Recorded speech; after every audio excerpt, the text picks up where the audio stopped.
Hello friends, x ray cues के एक नए वीडियो में आपका स्वागत है। एक्सरे क्यूज के इस वीडियो में मैं अशोक कुमार सैनी आज आपके लिए कंप्यूटर रेडियोग्राफी के एमसीक्यूज लेके आया हूँ, ताकि आप इन एमसीक्यूज की स्टडी करके एमपी व्यापम, पीजीआई और राजस्थान में आने वाली रेडियोग्राफर एग्जाम की आप तैयारी कर सकें। देखिए, इन क्वेश्चन को मैंने आपकी पहुंच तक आसान बनाने के लिए ये सारे क्वेश्चन मैंने नीचे डिस्क्रिप्शन में दे दिए तथा मैंने इनका टाइम स्टैम्प भी दे दिए हैं, जिन पे आप क्लिक करके इंडिविजुअल क्वेश्चन को देख सकते हो। तो कंप्यूटर रेडियोग्राफी का आज का पहला क्वेश्चन है, in CR latent image is readable up to how many hours after exposure. देखिए, सीआर के अंदर जो आपने इमेज क्रिएट की है, एक लेटेंट इमेज बनाई है आपने, एक्सरे जो इमेज आईपीएस इमेजिंग प्लेट उस पर एक्सपोज लिया है, वो इमेज कितने घंटे तक आप उसको देख सकते हो। देखिए, लंबे समय तक हम इस इमेज को रिट्राइव कर सकते हैं, हम रीडर में इसको स्कैन कर सकते हैं, लेकिन आपको पता है फोस्फोरेसेंस प्रोसेस के द्वारा धीरे धीरे ये इमेज फेड होती रहती है। इलेक्ट्रॉन्स अपने जो ग्राउंड स्टेट के अंदर, इसके अंदर आप जो एप सेंटर से रिलीज होकर जो अपने वैलेंस बैंड के अंदर आते रहते हैं, जिससे इमेज क्या होती है, फेड होती रहती है। लेकिन अगर 8 घंटे तक इस इमेज को आप क्या कर सकते हो, रीडेबल होती है, इसको रीड कर सकते हो। और 10 मिनट से 8 घंटे के बीच अगर आप देखो तो 25% तक इमेज की होती है, डिग्रेड हो जाती है। तो ये बहुत ज्यादा मतलब डाटा हो गया। इसके बाद भी आप इमेज रीडेबल होती है, लेकिन उसके अंदर नॉइस बहुत ज्यादा क्रिएट हो जाता है। नेक्स्ट क्वेश्चन है, the photostimulable phosphor first used for CR was. Computer radiography के अंदर जो सबसे पहला फोटोस्टिमुलेबल फॉस्फर काम में लिया गया था, मैंने बहुत बार बताया आपको, बेरियम फ्लोरो ब्रोमाइड यूरोपियम एक्टिवेटेड, ये काम में लिया गया था। इसमें यूरोपियम क्या था, एक्टिवेटर की तरह से इसको काम में लिया जाता है। किसकी तरह से काम में लिया जाता है, एक्टिवेटर की तरह से इसको काम में लिया जाता है। नेक्स्ट क्वेश्चन है, in CR the spectrum of light emitted by a phosphor is controlled by an impurity which is called. तो देखिए, जैसे पिछले क्वेश्चन में हमने देखा, जो सीआर के अंदर जो कंप्यूटर रेडियोग्राफी में जो फॉस्फर काम में लिया था, वो क्या होता है, बेरियम फ्लोरोब्रोमाइड। लेकिन इसके अंदर थोड़ी सी मात्रा में इम्प्योरिटी मिला देते हैं, जिसे कहते हैं एक्टिवेटर कहते हैं, जिसे क्या कहते हैं, एक्टिवेटर। और इसकी जो फोटो स्टिमुलेबल जो ल्यूमिनेसेंस है, इस प्रॉपर्टी का जो मेन जो जो कारण होता है, जो उत्तरदायी होता है, वो ये एक्टिवेटर ही होता है, यूरोपियम +2 ही होता है। तो इस जो इम्प्योरिटी को हम इसमें मिलाया है, इसे हम एक्टिवेटर कहते हैं। क्या कहते हैं, इसे हम एक्टिवेटर कहते हैं। और बेरियम फ्लोरोब्रोमाइड में यूरोपियम एक एक्टिवेटर की तरह से एक्ट करता है, कार्य करता है। तो इसका आंसर हो जाएगा बी, यूरोपियम। नेक्स्ट क्वेश्चन है, which of the following is an indirect form of digital imaging. देखिए, डिजिटल इमेजिंग की इनडायरेक्ट फॉर्म क्या होती है, क्योंकि डिजिटल इमेजिंग, जिसे हम डिजिटल रेडियोग्राफी भी कहते हैं, ये दो प्रकार की होती है, इनडायरेक्ट डिजिटल रेडियोग्राफी और direct digital radiography. Indirect digital radiography होती है, इसमें होता है कंप्यूटर रेडियोग्राफी, क्योंकि इसके अंदर डायरेक्ट ही एक्सरेज को हम इमेज, डिजिटल इमेज में नहीं कन्वर्ट करते। हम पहले एक लेटेंट इमेज लेते हैं, उसको रीडर में हम क्या करते हैं, रीड करते हैं। लेकिन डायरेक्ट जो रेडियोग्राफी होती है, ये दो प्रकार की होती है, आईडीडीआर, इनडायरेक्ट डिटेक्शन डायरेक्ट रेडियोग्राफी, और डायरेक्ट डिटेक्शन डिजिटल रेडियोग्राफी। इसके अंदर अलग अलग डिटेक्टर काम है, जैसे इसके अंदर सिलिकॉन, एमोर्फस सिलिकॉन होता है, डिटेक्टर के रूप में काम में लिया जाता है, तथा एक सिंटिलेटर भी इसके अंदर काम में लिया जाता है। जबकि इसके अंदर एमोर्फस सेलेनियम होता है, जो एक फोटो कंडक्टर की तरह से बिहेव करता है। तो इस क्वेश्चन का आंसर हो जाएगा सी आर, जो ऑप्शन सी है। कंप्यूटर रेडियोग्राफी है, वो इनडायरेक्ट जो डिजिटल रेडियोग्राफी का एक टाइप होता है। नेक्स्ट क्वेश्चन है, the photostimulable phosphor screen is handled in a. जो फोटोस्टिमुलेबल फॉस्फर स्क्रीन है, जो इमेजिंग प्लेट होती है, कम हम पढ़ रहे हैं कंप्यूटर रेडियोग्राफी के बारे में, इसमें जो पीएसपी, जो फोटोस्टिमुलेबल फॉस्फर स्क्रीन, या इसको कैसेट बोलते हैं, और इस स्क्रीन को हम आईपी इमेजिंग प्लेट भी बोलते हैं। इसे कहाँ किसके द्वारा हैंडल किया जाता है, तो देखिए, सबसे पहले हम क्या करते हैं, हम एक इमेजिंग प्लेट बोल दो या कैसेट बोल दो, इस पर एक्सरेज के द्वारा क्या करते हैं, एक्सपोजर करते हैं इसको, और इस पर एक लेटेंट इमेज क्रिएट होती है। इस पर क्या होती है, एक लेटेंट इमेज क्रिएट होती है।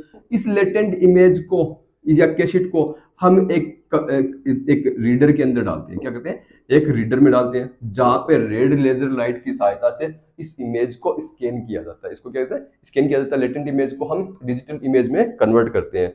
तो इसका आंसर हो जाएगा ए, रीडर। नेक्स्ट क्वेश्चन है, the CR cassette is backed by aluminium that.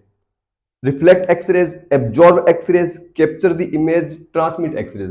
देखिए ये सीआर एक कंप्यूटर रेडियोग्राफी कैसेट है, या आप में इसको इसका जो टीएस सेक्शन दिखाऊं, ये इसकी फ्रंट साइड है और ये इसकी बैक साइड है।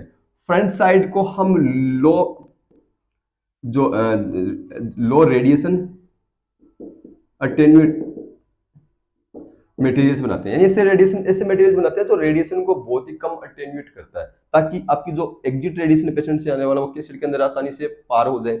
लेकिन इसकी बैक सरफेस है, इसकी बैक सरफेस को हम एल्यूमिनियम की एक थिक लेयर से या लेडिकुलेंट मटेरियल से बनाते हैं। ये क्यों बनाते हैं?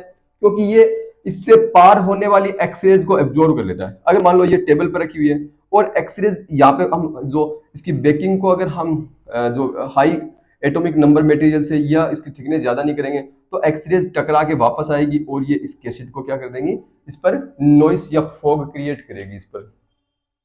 तो इसका आंसर हो जाएगा B, absorb X rays. Next question है image receptor in CR is. CR जो कंप्यूटर रेडियोग्राफी उसमें इमेज रिसेप्टर क्या होता है? तो मैंने बताया था आपको जो कंप्यूटर रेडियोग्राफी है सीआर है, इसके अंदर इमेज रिसेप्टर एक फोटो स्टिमुलेबल फॉस्फर होता है, जिसकी प्रॉपर्टीज होती है कि इस पर एक्सरेज गिरती है तो इसके अंदर एक लेटेंट इमेज क्रिएट होती है, एक लेटेंट इमेज क्रिएट होती है। और जब इस लेटेंट इमेज के ऊपर हम रेड लेजर लाइट डालते हैं तो जो इलेक्ट्रॉन इसके अंदर ट्रैप हुए वो वापस रिलीज होते हैं, जिसे हम फोटो स्टिमुलेबल ल्यूमिनेसेंस कहते हैं। और ये एक विजिबल लाइट क्रिएट करते हैं जिसको पीएसएल या फोटो स्टिमुलेबल ल्यूमिनेसेंस कहा जाता है। तो इसका आंसर हो जाएगा D, photostimulable phosphor. Next question है fading of latent image on photostimulable phosphor occur by. जो फोटो स्टिमुलेबल फॉस्फर है एक इमेजिंग प्लेट दी हुई है जो सीआर के अंदर है, इसके ऊपर एक लेटेंट इमेज क्रिएट हुई है।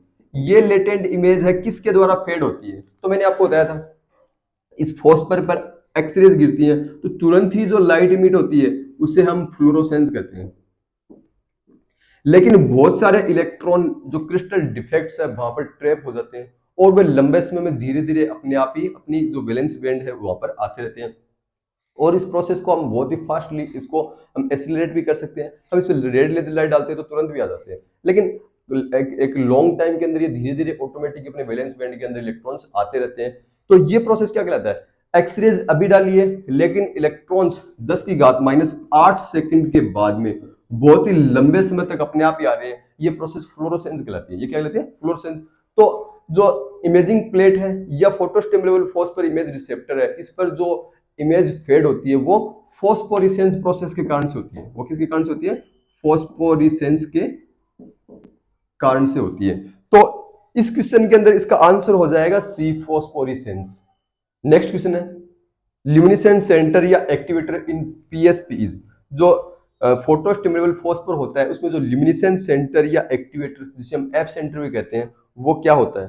तो जो कंप्यूटर रेडियोग्राफी है इसके अंदर हम बेरियम फ्लोरोब्रोमाइड यूरोपियम एक्टिवेटेड इसको लेते हैं।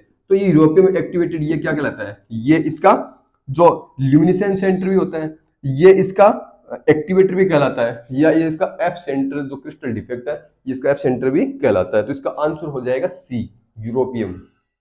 नेक्स्ट क्वेश्चन है स्लो स्कैन सब scan direction is the direction of motion of. देखिए जो इमेजिंग प्लेट है इस इमेजिंग प्लेट को हम जब रीडर के अंदर डालते हैं, जो रीडर में इसको रीड करने के लिए रीडर के अंदर डालते हैं, तो एक तो ये खुद कैसेट या इमेजिंग प्लेट इससे निकल के मूव करती है, कैसेट इमेजिंग प्लेट, और दूसरा लेजर लाइट है वो इसको स्कैन करने, रास्टर फॉर्म में स्कैन करने के लिए मूव करती है। तो जो कैसेट की स्कैनिंग है जो वाई एक्सिस के अकॉर्डिंग होती है इसे हम स्लो स्कैन मोड कहते हैं। इसे हम क्या कहते हैं? स्लो स्कैन मोड, जिसमें क्या होती है आईपी मूव करती है, इमेजिंग प्लेट है वो मूव करती है, और इस इमेजिंग प्लेट पर ऑप्टिक फाइबर की सहायता से जो लेजर लाइट है वो मूव करती है, उससे हम फास्ट स्कैन मोड कहते हैं। इसे क्या कहते हैं? फास्ट स्कैन मोड कहते हैं, जिसमें लेजर लाइट के द्वारा इस इमेजिंग प्लेट को स्कैन किया जाता है। इसके लिए हीलियम नियॉन लेजर काम में ली जाती है जिसकी वेवलेंथ 633 नैनोमीटर होती है। तो दो स्लो स्कैन मोड में जो कौन मोशन करता है? जो करेगा फॉस्फर प्लेट। इसका ऑप्शन हो जाएगा बी, फॉस्फर प्लेट मूवमेंट करेगा। तो ये कंप्यूटर रेडियोग्राफी एमसीक्यूज का सॉल्यूशन है। ये सारे क्वेश्चन आप नीचे डिस्क्रिप्शन में देख सकते हो, और ये टेस्ट सीरीज अगर आप देना चाहते हो तो नीचे डिस्क्रिप्शन में इसका लिंक दिया गया है, जहाँ पे हर संडे आप ये टेस्ट सीरीज ज्वाइन कर सकते हो। धन्यवाद।